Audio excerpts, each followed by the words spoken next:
Hello प्यारे बच्चों, एक बार फिर स्वागत है आप सभी लोगों का आपके प्यारे से YouTube चैनल फिजिक्स लाइट में। जैसा कि हमारा चैप्टर चल रहा है स्थिर वैद्युत आवेश तथा कूलम का नियम। पिछले वीडियो में हम लोग पढ़ चुके हैं वैद्युत द्विध्रुव का आघूर्ण और इसकी अच्छी स्थिति पर वैद्युत क्षेत्र की तीव्रता।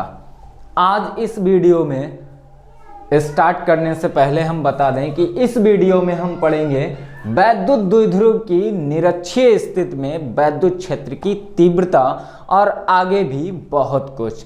चलिए वीडियो स्टार्ट करते हैं। हाँ, उम्मीद करता हूं आप लोग अच्छे होंगे। चलिए वीडियो स्टार्ट करते हैं। जो लोग नोट्स बनाना चाहते हैं हेडिंग डाल लें, वैद्युत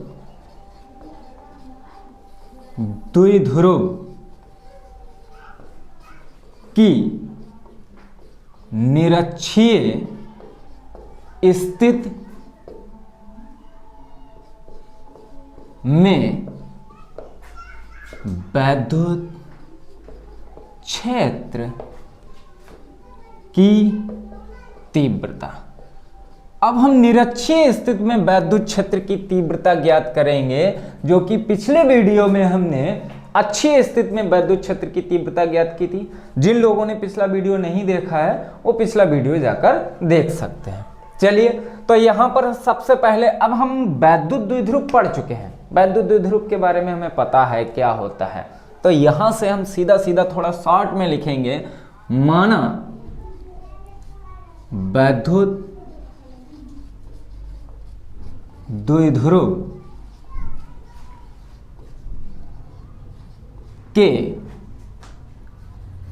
मध्य बिंदु O से निरक्षीय स्थिति में R दूरी पर स्थित बिंदु P पर वैद्युत क्षेत्र की तीव्रता ज्ञात करनी है। ठीक है, चलिए अब हम थोड़ा सा डायग्राम बना लेते हैं। डायग्राम में वही आपको जो पता है, माना वैद्युत द्विध्रुव माइनस Q और प्लस Q आवेशों से मिलकर बना है, जिनके बीच की दूरी होगी 2L। तो यहां से हमने मान लिया कि इसका मध्य बिंदु है O, तो ये दूरी आपकी कितनी हो गई L, ये दूरी कितनी हो गई L, मिलके कितनी हो गई 2L। तो यहां से अब निरक्षीय स्थिति में यहां कोई बिंदु हमने मान लिया है P, यहां बिंदु क्या मान लिया P, और इस बिंदु की बिंदु O से दूरी हमने मान ली है R। ठीक है, अब हमें इस बिंदु पर वैद्युत क्षेत्र निकालना है। इस बिंदु पर वैद्युत क्षेत्र निकालने के लिए हम क्या करेंगे, हमें ये दूरी पता होनी चाहिए और ये दूरी पता होनी चाहिए कि नहीं, क्योंकि वैद्युत क्षेत्र की तीव्रता का सूत्र आपने सबसे पहले किसी एक बिंदु आवेश के कारण पढ़ा है, कितना 1/4πε0 Q/r²। दूरी तो हमें पता होनी चाहिए। अब दूरी पता होनी चाहिए, तो यहां पर हमारे पास एक समकोण त्रिभुज बन रहा है POQ में, तो यहां थीटा एंगल बना। तो यहां से हम कह सकते हैं कि ये दूरी कर्ण कितना होता है, आधार स्क्वायर प्लस लंब स्क्वायर। तो ये आधार स्क्वायर प्लस लंब स्क्वायर यानी कि R² प्लस L² कह सकते हैं। जितनी ये होगी उतनी ये होगी, यहां भी R² प्लस L² हो गया, हुआ। चलिए अब यहां पर हम क्या करते हैं कि माइनस Q के कारण P पर वैद्युत क्षेत्र की तीव्रता। तो वैद्युत क्षेत्र की तीव्रता तो E1 बराबर 1/4πε0 Q/r²। R² का मतलब क्या हो जाएगा, R² प्लस एल स्क्वायर। यहाँ ये आर का मान है, यानी कि इनके बीच की दूरी है ये, और इसका वर्ग करेंगे तो अंडर रूट हट जाएगा, इतना ही आएगा। इसको समीकरण 1 दे दिया। अब लिखेंगे प्लस क्यू के कारण P पर वैद्युत क्षेत्र की तीव्रता। तो वैद्युत क्षेत्र की तीव्रता तो E2 बराबर आपका हो जाएगा 1/4πε0 Q/r² प्लस L²। इसका भी अंडर रूट हट जाएगा। क्लियर है? इसको हमने समीकरण 2 दे दिया। अब यहां पर हम देख रहे हैं कि वैद्युत क्षेत्र एक सदिश राशि है। अब यहां पर हम देख रहे हैं कि माइनस क्यू के कारण बिंदु P पर वैद्युत क्षेत्र की तीव्रता और प्लस क्यू के कारण बिंदु P पर वैद्युत क्षेत्र की तीव्रता दोनों के मान समान है। अब मान समान है, यहां पर कोण बन रहा है थीटा, कोण थीटा बन रहा है, तो इसलिए हम क्या करते हैं, बिंदु P पर उत्पन्न वैद्युत क्षेत्र को क्षैतिज व ऊर्ध्वाधर घटकों में वियोजित कर लेते हैं, यानी कि इसकी अक्ष के लंबवत और क्षैतिज ऊर्ध्वाधर घटकों में वियोजित कर लेते हैं। तो यहां पर घटकों में वियोजित करेंगे तो यहां पर इसका घटक अगर हम निकालेंगे तो इसका घटक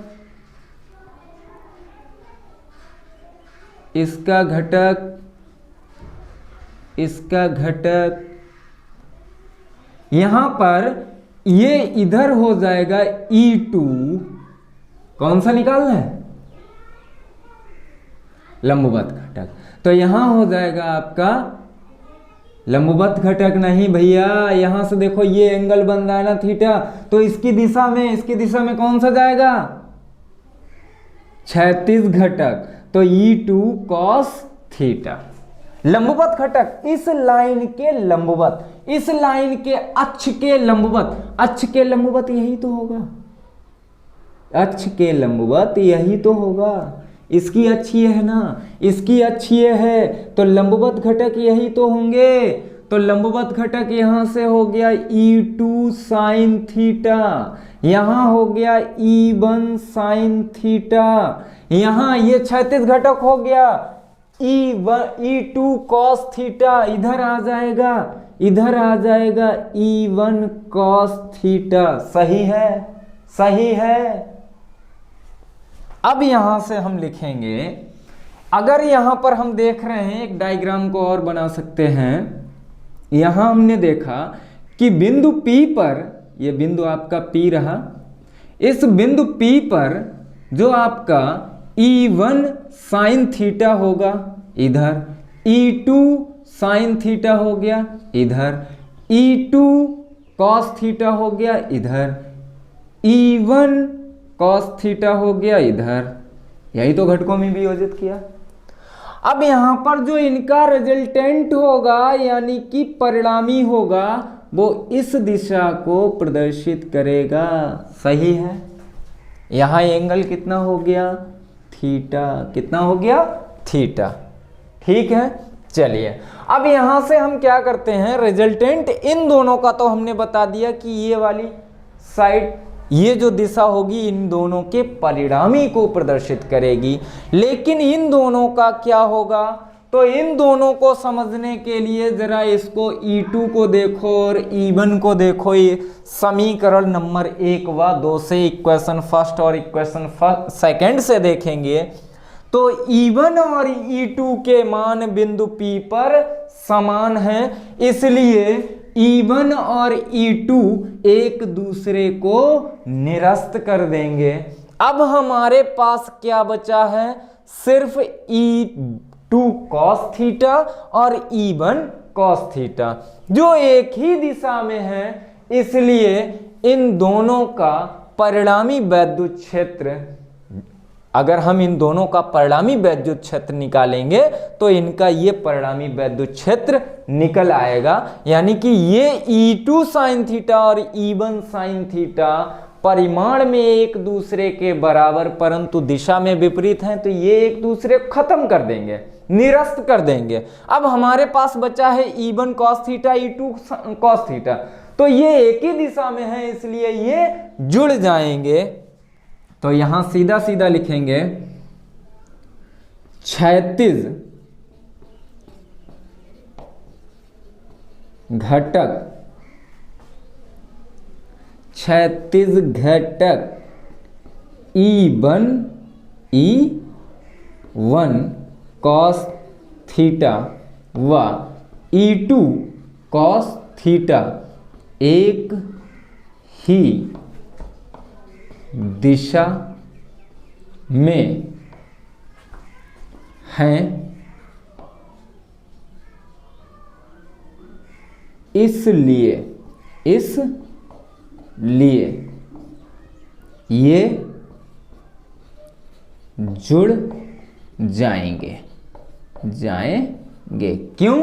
क्योंकि वैद्युत क्षेत्र की तीव्रता एक सदिश राशि है।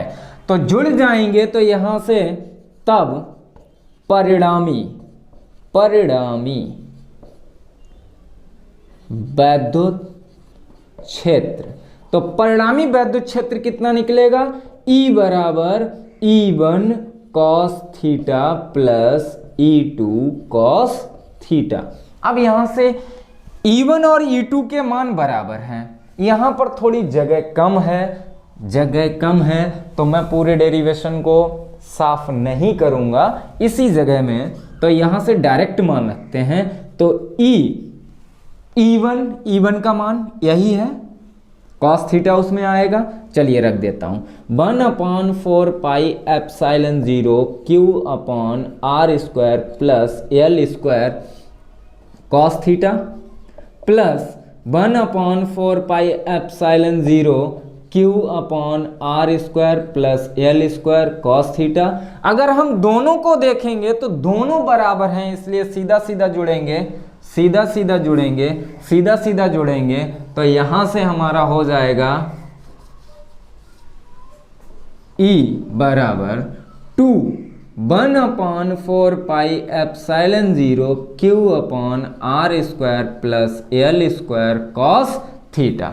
अब हमें क्या करना है कि cos थीटा का मान रख देना है, चूंकि cos थीटा यहां से क्या होगा, कोई भी एक ट्रायंगल में देख लीजिए cos थीटा कितना होगा। cos थीटा इक्वल होता है आधार बटे कर्ण, तो आधार कितना है L, कर्ण कितना है, कर्ण है √R square plus L square. इस मान को रख देंगे तो E बराबर 2/4 पाई epsilon 0 Q upon R square plus L square, और इधर हो जाएगा L upon √R square plus L square. इतना हो गया।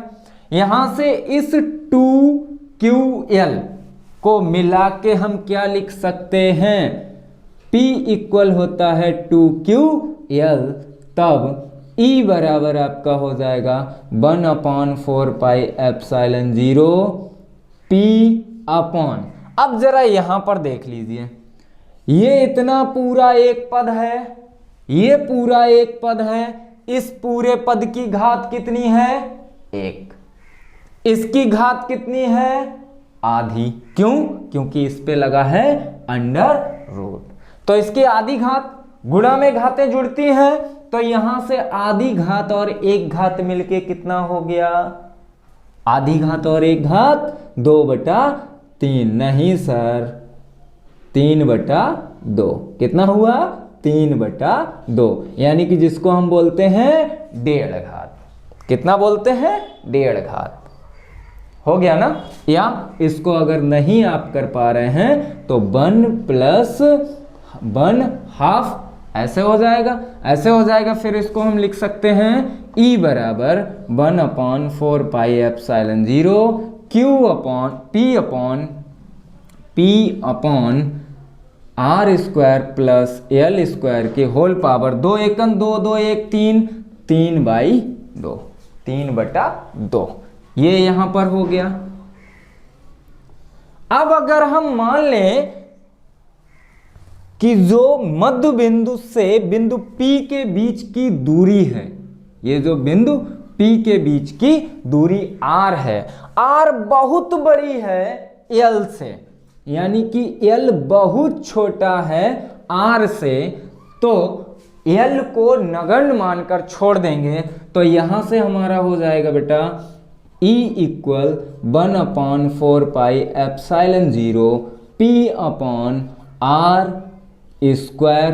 L को हटा दिया तो 3/2 2 से 2 कैंसिल हुआ, तो यहाँ से आपका बचेगा E इक्वल 1/4πε0 P/R3 मात्रक न्यूटन प्रति कूलम। ठीक है, यहां एक बार आप समझ लीजिए, E1 और E2 के मान दोनों बिंदु P पर समान थे। इन अक्ष के साथ ये कोण बनाती है, ये जो रेखा बिंदु P को मिलाती है -q आवेश से या +q आवेश से, उसके साथ थीटा कोण बनाती है। इसलिए बिंदु P पर उत्पन्न वैद्युत क्षेत्र को हमने क्षैतिज व ऊर्ध्व घटकों में वियोजित किया। ये जो आपके ऊर्ध्व घटक हैं ये एक दूसरे के परिमाण में बराबर परंतु दिशा में विपरीत थे, इसलिए ये एक दूसरे को निरस्त कर देते हैं। बकाया आपके बच्चे क्षैतिज घटक E1 cos थीटा और E2 cos थीटा ये एक ही दिशा में थे, इसलिए ये जुड़ जाएंगे और इनका परिणामी ये लाइन प्रदर्शित करेगी, मतलब जिसको हम कहेंगे E बराबर E1 cos थीटा और प्लस E2 cos थीटा। तो ये प्यारा सा डेरिवेशन था और जो आपके बोर्ड एग्जाम के लिए मोस्ट इंपॉर्टेंट रहता है, बोर्ड एग्जाम में मोस्ट इंपॉर्टेंट रहता है। हर पेपर में आप उठा के देखिए, हर बार लगभग पूछा ही जाता है। ये पूछा जाएगा या अच्छी स्थिति में वैद्युत क्षेत्र की तीव्रता। यहाँ पर थोड़ा अच्छा डेरिवेशन है, इसमें वैद्युत क्षेत्र को दो घटकों में वियोजित किया जाता है, इसलिए ये डेरिवेशन काफी अच्छा है। बोर्ड एग्जाम में ज्यादातर ये डेरिवेशन आपका पूछा जाता है। चलिए, जिसको भी स्क्रीनशॉट लेना हो स्क्रीनशॉट ले सकते हैं, मैं इसको रफ कर रहा हूं। चलिए साफ कर दें, ठीक है। इसके बाद हमने वैद्युत क्षेत्र की तीव्रता जान ली अक्षीय स्थिति में, निरक्षीय स्थिति में। अब इसके बाद में अगर मान लीजिए कि हमें कोई कुंडली दी गई हो, उसके अक्ष पर वैद्युत क्षेत्र की तीव्रता कितनी होगी। किसी कुंडली की अक्ष पर वैद्युत क्षेत्र की तीव्रता कितनी होगी। चलिए इस डेरिवेशन को भी देख लेते हैं कि कुंडली की अक्ष पर वैद्युत क्षेत्र की तीव्रता कितनी होगी।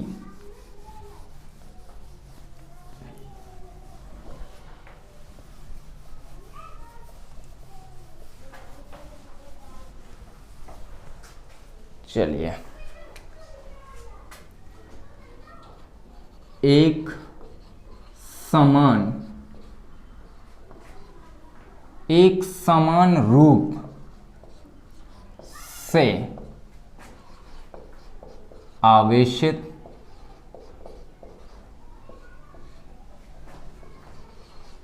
कुंडली की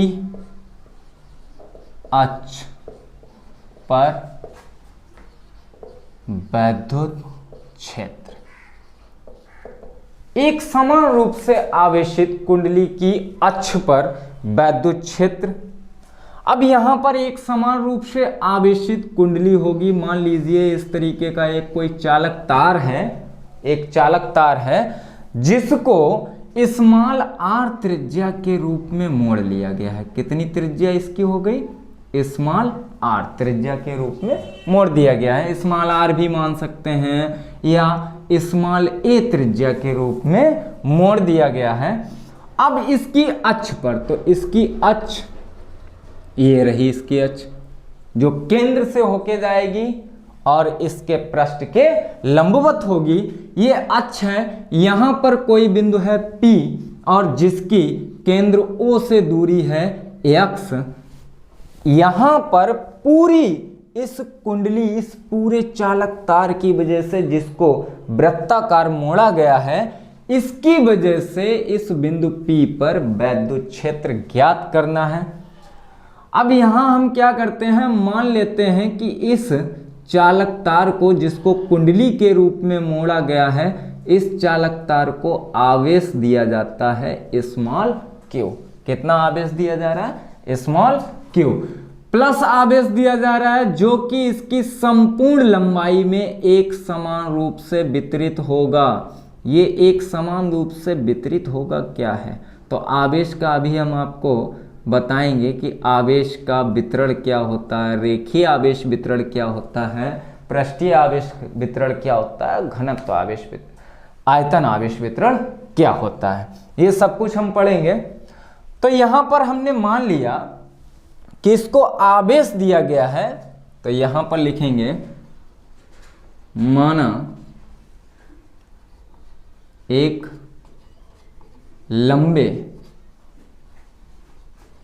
चालक तार को a त्रिज्या के रूप में मोड़ा गया है, जिसे प्लस q आवेश दिया जाता है, जिसके कारण उसकी अक्ष पर स्थित बिंदु P पर वैद्युत क्षेत्र ज्ञात करना है। ठीक है, अब इसकी अक्ष पर वैद्युत क्षेत्र ज्ञात करना है।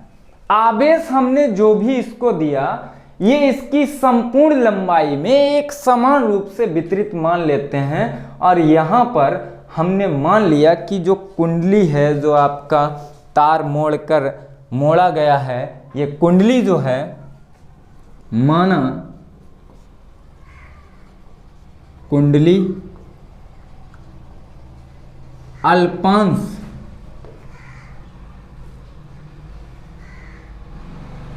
लंबाई डेल्टा एल के कई भागों से मिलकर बनी है। ये हमने मान लिया कि कुंडली जो है छोटे छोटे भागों से मिलकर बनी है। अब ये एक छोटा सा भाग यहाँ पर मान लिया हमने, इसको नाम दे दिया CD, छोटा सा भाग है। अब इस छोटे से भाग में जो आवेश है वो भी छोटा सा होगा। आवेश हमने मान लिया dq, कितना आवेश है dq, और इस छोटे से भाग की बिंदु P से दूरी है r, और यहां पर कोण बन रहा है थीटा। ठीक, तो अब हम निकालेंगे इस छोटे से भाग की वजह से बिंदु P पर वैद्युत क्षेत्र की तीव्रता, इस अल्पांश आवेश की वजह से। तब अल्पांश भाग CD के कारण P पर वैद्युत क्षेत्र। अब वैद्युत क्षेत्र तो ये भी बहुत छोटा होगा, तो DE बराबर कितना होना चाहिए हमारा, 1/4πε0 Q, तो Q की जगह पे DQ अपॉन R², तो R² हो गया। यहां से यहां तक की दूरी है, सही है। अब अगर यहां इसी के व्यास के परिता ठीक इसके विपरीत दिशा में एक छोटा सा भाग हम और मान लें कि C' और D' है। कौन सा है, C' और D' है। ठीक है, तो इस भाग के कारण यहां से यहां तक की दूरी तो वही होनी है R, और इस भाग के कारण बिंदु P पर वैद्युत क्षेत्र की तीव्रता भी तो यही निकलेगी। देख लीजिए, क्योंकि यहां पर भी आवेश कितना होगा, dq आवेश ही तो होगा, एक समान रूप से वितरित है हर जगह। यहाँ जितना आवेश है इतने ही भाग में, यहाँ पर इतने ही भाग में, यहाँ पर हर जगह उतनी ही लंबाई में आवेश हर जगह समान होगा, तो वैद्युत क्षेत्र की तीव्रता यहाँ पर सेम आएगी। अब हम क्या करते हैं, चूंकि यहाँ पर अक्ष के साथ एक कोण बना है थीटा एंगल, तो अब हम क्या करते हैं कि वैद्युत क्षेत्र को बिंदु P पर क्षैतिज व ऊर्ध्व घटकों में वियोजित कर लेते हैं। तब P पर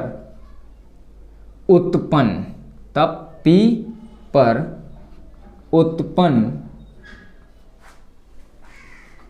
वैद्युत क्षेत्र को क्षैतिज व लंबवत घटकों में वियोजित करने पर, अब क्षैतिज व लंबवत घटकों में वियोजित करेंगे तो यहां देखिए इस रेखा के साथ कोण बन रहा है, यही बन रहा है थीटा, तो यहां पर इसका जो लंबवत घटक होगा ऐसे ही होगा, ये रहा। ये किसको प्रदर्शित कर रहा था, किसको प्रदर्शित कर रहा था, लंबवत घटक किसको प्रदर्शित करता है, साइन थीटा को, तो यहां आपका आ जाएगा ई साइन थीटा, डेल ई या डी ई साइन थीटा, और यहां पर भी आ जाएगा डी ई साइन थीटा, आ जाएगा ना। अब यहां पर क्षैतिज घटक ये आ जाएगा डेल ई कॉस थीटा, इधर क्या आया डेल ई कॉस थीटा या डी ई कॉस थीटा, इधर क्या आएगा D E cos theta, D E cos theta, और इनका जो परिणामी होगा, ये परिणामी जो होगा ये दिशा प्रदर्शित करेगी। सही है, देख लीजिए जिस प्रकार से पहले अभी हमने पहले डेरिवेशन में हमने घटकों को वियोजित किया था, ठीक वैसे ही यहाँ पर भी हम घटकों को वियोजित करेंगे। यहाँ पर हमने अभी जो डायग्राम बनाया था कि वैद्युत द्विध्रुव की अक्ष के लंबवत, वो लंबवत घटक, और उसकी दिशा में जो भी होते हैं वो कौन से होते हैं, क्षैतिज घटक। लंबवत घटक हमारे साइन थीटा हो गए, इस अक्ष के लंबवत है साइन थीटा हो गए, इधर ये कॉस थीटा हो गया, इधर ये कॉस थीटा हो गया। अब हमने छोटे से भाग की वजह से बिंदु P पर वैद्युत क्षेत्र की तीव्रता इतनी निकाली थी, तो यहां पर घटकों में वियोजित करने पर, अब घटकों में वियोजित करेंगे तो यहां देखिए जो लंबवत घटक हैं ये परिमाण में बराबर हैं और दिशा में विपरीत हैं, इसलिए ये तो एक दूसरे को निरस्त कर देते हैं। अब हमारा सिर्फ क्षैतिज घटक यहां पर काम करेगा, ये लंबवत घटक है, यहां सिर्फ हमारा काम करेगा क्षैतिज घटक, तो यहां पर सीधा सीधा घटकों में वियोजित करने पर, ठीक, घटकों में वियोजित करने पर लंबवत घटक डेल ई साइन थीटा एक दूसरे को निरस्त कर देंगे। अब लंबवत घटक एक दूसरे को निरस्त कर देते हैं, परंतु क्षैतिज घटक डी ई कॉस थीटा एक ही दिशा में है, एक ही दिशा में है। अब एक ही दिशा में है, इस भाग के कारण हमने जितना बिंदु P पर वैद्युत क्षेत्र निकाला, इस भाग के कारण हम बिंदु P पर वैद्युत क्षेत्र निकालेंगे, इस भाग के कारण निकाल लिया, इस भाग के कारण निकालेंगे उतना ही आएगा, उतना ही आएगा। तो अब हम क्या करते हैं, पूरी कुंडली की वजह से बिंदु P पर वैद्युत क्षेत्र निकाल लेते हैं। तब पूरी कुंडली के कारण P पर वैद्युत क्षेत्र, तो P पर वैद्युत क्षेत्र निकालेंगे तो E बराबर इंट्रीकेशन, यहां पर इंट्रीकेशन कर देते हैं। किसका करेंगे, DE cos थीटा, किसका करेंगे, DE cos थीटा का। अब DE cos थीटा का इंट्रीकेशन करना है तो हमारे पास थीटा तो वेरिएबल है नहीं, थीटा इसलिए वेरिएबल नहीं है, कुंडली इस तरीके से है और P पॉइंट वहां पर है, तो एंगल तो ऐसे, एंगल तो वही रहेगा, हर तरफ से एंगल तो वही रहेगा P पॉइंट पर। अगर हम ऐसे देखेंगे, यहां से ऐसे घुमा दीजिए तो एंगल तो वही रहेगा। इसका मतलब एंगल हमारे लिए वेरिएबल नहीं है, वेरिएबल हमारे लिए क्या है कि इसकी लंबाई लगातार बढ़ेगी, लंबाई लगातार बढ़ेगी, छोटे से भाग के कारण, छोटे से भाग के कारण, यानी कि एक छोटे से भाग के कारण हमने यहाँ पर चुंबकीय क्षेत्र निकाली। अगर समाकलन ना करें तो हम सीधा सीधा यहाँ ये भी लिख सकते हैं, सिग्मा DE cos थीटा, मतलब एक भाग के कारण हमने यहाँ पर वैद्युत क्षेत्र निकाल लिया है। अब जितने भी भाग हैं उन सबके कारण अगर हम वैद्युत क्षेत्र निकालें तो वैद्युत क्षेत्र निकालने का मतलब यहाँ पर सीधा सीधा यहाँ पर हम सिग्मा भी लगा सकते हैं कि यहाँ सिग्मा लगा देंगे तो सिग्मा का मतलब सब छोटे छोटे भागों के कारण निकाला हुआ वैद्युत क्षेत्र जोड़ दीजिए और वही होगा टोटल वैद्युत क्षेत्र। तो यहाँ हमने सिग्मा लगा दिया, यहाँ पर मान रख दीजिए, मान रखेंगे तो E बराबर सिग्मा हो गया। सिग्मा क्या करता है, बीजगणितीय योग को प्रदर्शित कर रहा है। तो यहाँ पर DE का मान कितना है, तो DE का मान है 1/4 pi epsilon 0 DQ upon R square और cos थीटा। अब हम क्या करते हैं, cos थीटा का मान रख देते हैं यहाँ पर। तो cos थीटा का मान रखेंगे तो cos थीटा इक्वल क्या होगा आपका, यहाँ से एंगल है, cos थीटा इक्वल क्या होता है, आधार बटे कर्ण। तो आधार बटे कर्ण, यहाँ पर cos थीटा आधार आपका x है, कर्ण कितना है, तो कर्ण है स्मॉल r, इतना ही है। तो यहां से आपका r इक्वल क्या हो जाएगा, r बराबर x बटे, यहाँ इतना ही मान रखेंगे, cos थीटा का मान ये हो गया। चलिए अच्छा, r का मान क्या होगा, r बराबर हम क्या लिख सकते हैं, r बराबर √a² प्लस x² लिख सकते हैं ना।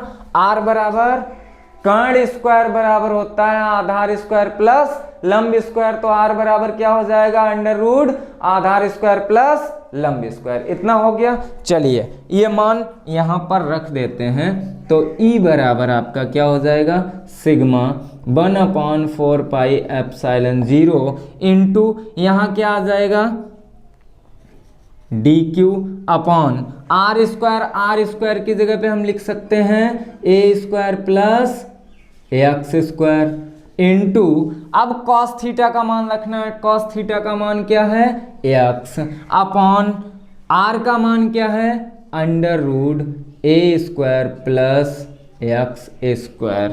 अब यहाँ पर जरा देखिए सही है। चलिए अब यहाँ हम क्या करते हैं,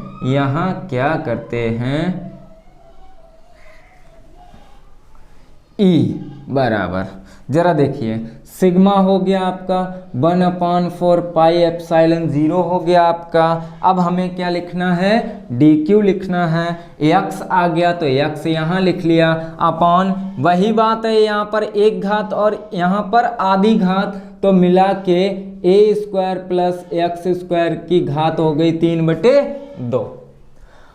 अब अल्पांश लंबाई, यहां पर इस छोटे से भाग में आवेश था कितना, Q, टोटल आवेश कितना है, DQ। अगर हम यहां पर एक टॉपिक अभी है आपका रेखीय आवेश घनत्व। तो रेखीय आवेश घनत्व आपका रेखीय आवेश घनत्व लेमडा इक्वल होता है Q अपॉन L। ठीक है, Q अपॉन L। तो यहां से आपका dq इक्वल कितना हो जाएगा, dq इक्वल हो जाएगा dl लेमडा, इतना हो जाएगा।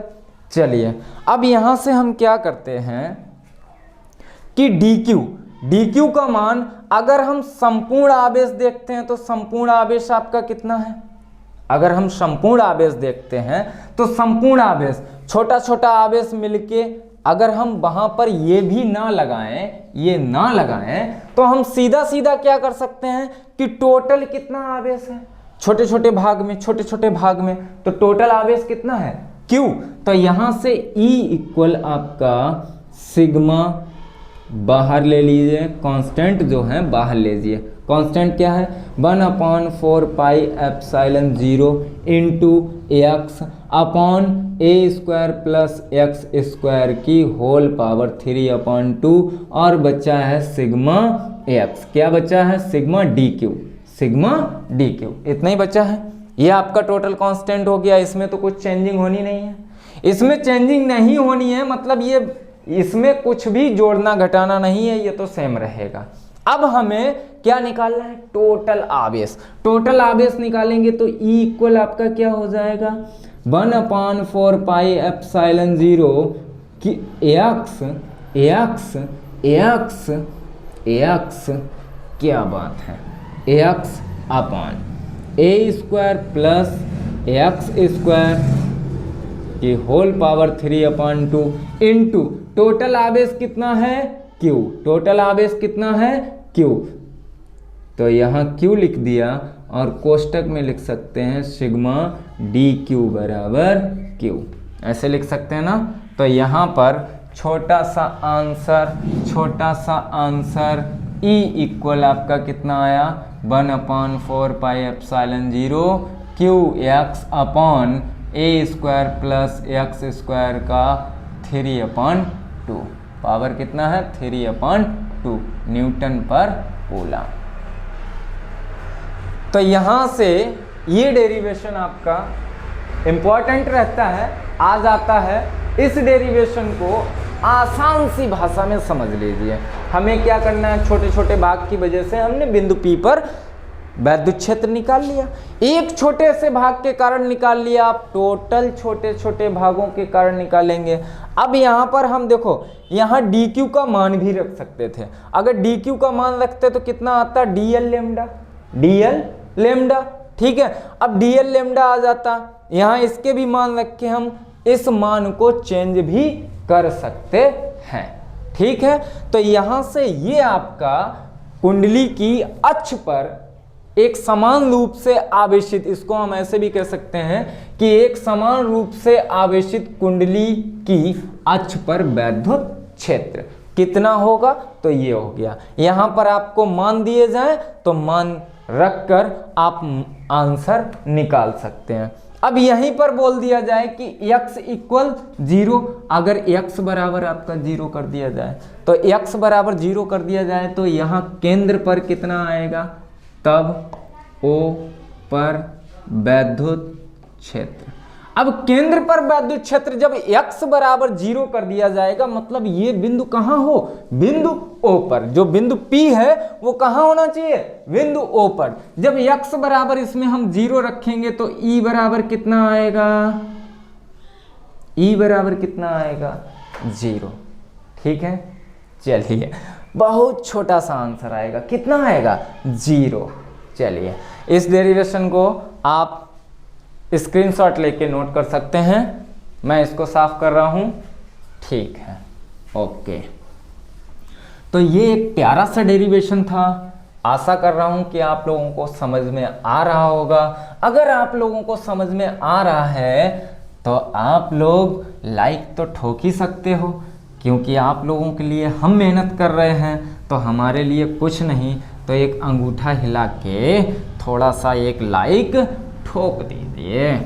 और अपने ग्रुप में जो भी साथी लोग हैं, जो भी कोचिंग वगैरह नहीं कर रहे हैं इधर उधर, वो लोग हमारे यहाँ ज्वाइंट होके मतलब सिर्फ अपना कुछ डाटा खर्च करके मोबाइल से पढ़ सकते हैं और हमसे जुड़ सकते हैं। चलिए अब इसके बाद में हम बात कर लेते हैं बेटा, वैद्युत द्विध्रुव को अगर एक समान वैद्युत क्षेत्र में रख दिया जाए तो उस पर लगने वाले वलयुग्म के आघूर्ण की बात किसकी होगी? यहां पर एक समान वैद्युत क्षेत्र में स्थित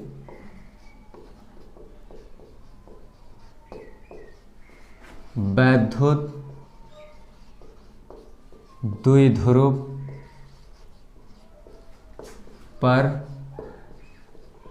लगने वाला वल आघूर्ण। अगर एक समान वैद्युत क्षेत्र में किसी वैद्युत द्विध्रुव को रख दिया जाए तो उस पर लगने वाले बलयुग्म का आघूर्ण या लगने वाला बल आघूर्ण कितना होगा, या लगने वाले बलयुग्म का आघूर्ण कितना होगा? लगने वाले बलयुग्म का आघूर्ण, यहां पर हम ये भी लिख सकते हैं लगने वाले वल युग्म का आघूर्ण, लगने वाले बलयुग्म का आघूर्ण। अब बलयुग्म का आघूर्ण कितना होगा तो उसको हम समझ लेते हैं बहुत ही आसान भाषा में।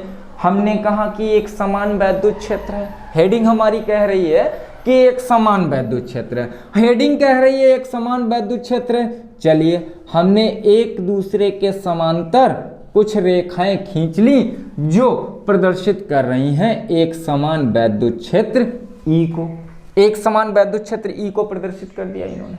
अब इसमें कोई वैद्युत द्विध्रुव रखा है, अब वैद्युत द्विध्रुव रखा है मान लेते हैं ऐसे करके, ये माइनस क्यू हो गया और ये प्लस क्यू हो गया, इनके बीच की दूरी हो गई 2l।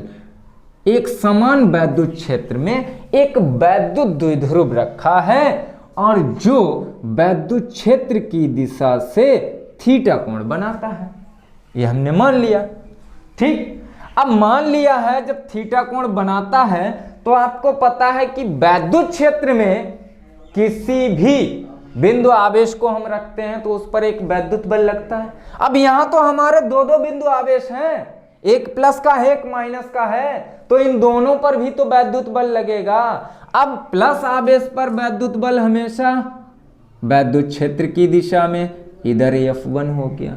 माइनस आवेश पर वैद्युत क्षेत्र विपरीत दिशा में, तो यहां पर F2 हो गया, विपरीत दिशा में और दिशा में। ठीक है, तो दो वैद्युत बल लग गए, एक सिरे पर लगा F1, एक सिरे पर लगा F2। अच्छा, ये वैद्युत बल होगा कितना? तो आपने पढ़ा है E बराबर F/Q, तो यहां से F बराबर क्या हो जाएगा? EQ होगा कि नहीं? एक समान वैद्युत क्षेत्र है, जितना इस पर बल लगेगा उतना ही इस पर बल लगेगा, लेकिन हमें दिख रहा है कि एक उधर जा रहा है एक इधर आ रहा है, इसका मतलब दिशा में दोनों विपरीत हैं।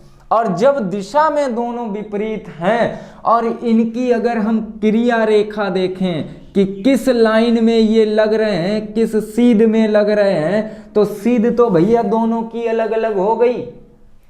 ये इस दिशा में विपरीत है, मतलब ये यहां पर लग रहा है इस लाइन में और ये यहां पर लग रहा है इस लाइन में, मतलब इनकी अक्ष जो हैं वो अलग अलग हैं, परिमाण में बराबर हैं परंतु इनकी अक्षें अलग अलग हैं। इसलिए ये दोनों बल मिलकर एक वलयुग्म का निर्माण करते हैं। तो अब यहां पर डायग्राम के बारे में थोड़ा लिख दें। माना एक वैद्युत द्विध्रुव ए बी, इसको नाम दे देते हैं ए बी। एक समान वैद्युत क्षेत्र ई में, एक समान वैद्युत क्षेत्र ई में क्षेत्र की दिशा से थीटा कोण पर रखा है। अब एक समान वैद्युत क्षेत्र में क्षेत्र की दिशा से थीटा कोण पर रखा है, तब इसके दोनों सिरों पर वैद्युत बल F इक्वल EQ लगेंगे। अब इसके दोनों सिरों पर वैद्युत बल लगेंगे, ठीक है,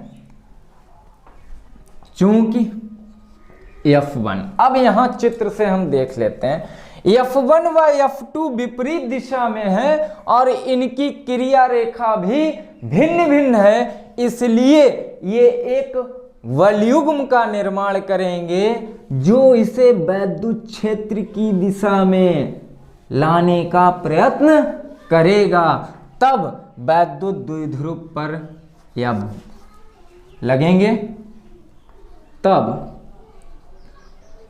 वलयुग्म पर या वैद्युत द्विध्रुव पर, ऐसे ना लिख के हम ऐसे भी लिख सकते हैं, तब वैद्युत द्विध्रुव पर लगने वाले वलयुग्म का आघूर्ण, वलयुग्म का आघूर्ण टाउ इक्वल क्या होता है, आघूर्ण बनेगा ना। क्लियर हो आप लोग। यहां से देखिए एक बल इधर लग रहा है, एक बल इधर लगा है, इसको अगर हम इस तरीके से हमने रख दिया, एक उधर खींच रहा है, एक इधर खींच रहा है, एक उधर खींच रहा है, एक इधर खींच रहा है, एक उधर खींच रहा है, एक इधर खींच रहा है, क्या होगा भाई, ये घूमेगा ना, घूमेगा तो तब लगने वाले वैद्युत द्विध्रुव पर लगने वाले वलयुग्म का आघूर्ण टाउ बराबर होता है एक बल, कोई एक बल गुणे दोनों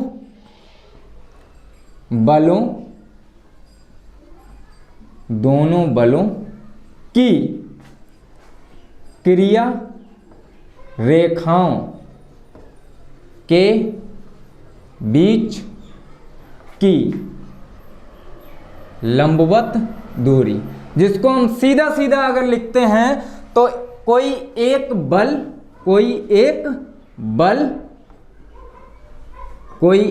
बल और दोनों बलों के बीच की क्रिया रेखाओं के बीच की लंबवत दूरी, इतना ना लिख के कभी कभी हम सीधा सीधा यही लिख देते हैं लंबवत दूरी। दो बल है, उनमें से कोई एक बल F1 मान लें या F2 मान लें, एक बल और लंबवत दूरी, ठीक। तो यहां पर लंबवत दूरी हमारी क्या हुई बेटा, लंबवत दूरी यही तो होगी, इस पॉइंट को मान लिया हमने C। तो हम क्या कह सकते हैं, टाउ बराबर F1 गुणे C, A और C, इतना कह सकते हैं। चलिए साइन थीटा बराबर क्या है, चित्र से अगर आप देखेंगे, यानी कि त्रिभुज ACB में देखेंगे तो साइन थीटा इक्वल कितना हो गया, साइन थीटा बराबर लंब बटे कर्ण। तो लंब यहां से आपका कितना है AC, कर्ण क्या है 2L, तो यहां से AC बराबर कितना हो गया 2L साइन थीटा, होगा कि नहीं। ये आपका रहा AC 2L साइन थीटा। तो यहां AC का मान रखेंगे तो टाउ बराबर कितना हो जाएगा F1 का मतलब है EQ, AC का मतलब 2L साइन थीटा, ये हो गया आपका। अब इनसे मिलिए, ये जनाब आए हैं ये जनाब इनसे तो मिलिए, इनको क्या कहते हैं? P इक्वल होता है 2QL, वैद्युत द्विध्रुव का आघूर्ण। तो यहां से टाउ बराबर क्या निकल के आएगा आपका? P, 2QL P हो गया, E बचा है आपका साइन थीटा, तो यहां से ये आया निकल के। अगर इसके मात्रक की बात करेंगे, इनके अलग अलग मात्रक भी लिख सकते हैं, या यहां से अलग अलग मात्रक रखकर फिर निकालेंगे, मात्रक वही निकलेगा। और या यहां से सीधा सीधा आप देख लीजिए, यहां से सीधा सीधा देख लीजिए, ये क्या है? बल का मात्रक, इधर क्या है? लंबवत दूरी का मात्रक यानी कि न्यूटन मीटर, इसका मात्रक क्या होगा? Newton metre. चलिए, ये आपका डेरिवेशन था। अगर इसमें हम मान लें कि थीटा बराबर 90 अंश, जो आपका वैद्युत द्विध्रुव है वैद्युत क्षेत्र की दिशा से 90 अंश पर रखा है, 90 अंश पर रखा है, तब टाउ बराबर कितना हो जाएगा? PE साइन 90, और साइन 90 का मान होता है 1, तो टाउ इक्वल आपका हो जाएगा PE। और इस स्थिति में जो बलयुग्म पर लगने वाला बल आघूर्ण है ये सबसे अधिकतम होगा, मतलब सबसे ज्यादा होगा। ठीक है, अगर यहां पर हम मान लें कि थीटा इक्वल 0 अंश, तब आपका टाउ बराबर 0 हो जाएगा कि नहीं? साइन 90 का मान 0 होता है भाई, साइन 90 का मान साइन 0 का मान 0 होता है, साइन 90 का मान 1 होता है। जब साइन 90 का मान 1 होगा तब आपका ये जो टाउ है मैक्सिमम होगा, और जब थीटा का मान 0 होगा, इस कंडीशन में टाउ मतलब बलयुग्म पर लगने वाले बलयुग्म का जो आघूर्ण होगा, वैद्युत द्विध्रुव पर लगने वाले बलयुग्म का आघूर्ण होगा, थीटा का मान अगर 0 है तब कोई भी बल आघूर्ण इस पर नहीं लगेगा। अब ये कौन सी कंडीशन हुई?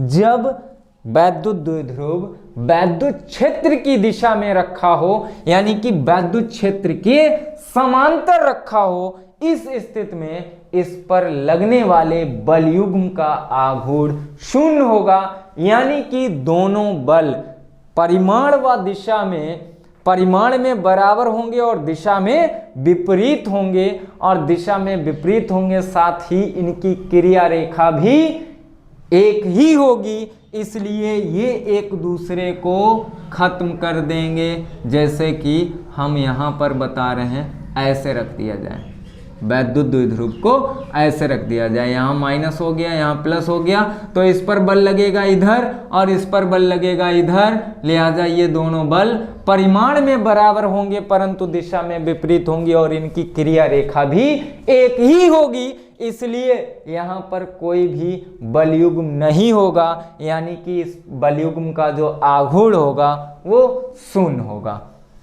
तो आज के इस वीडियो में इतना ही।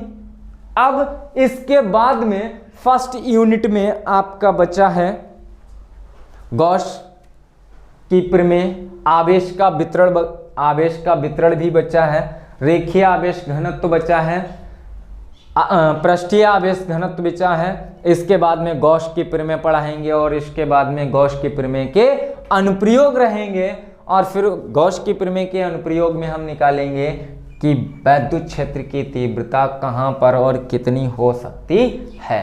तो आज के वीडियो में इतना ही।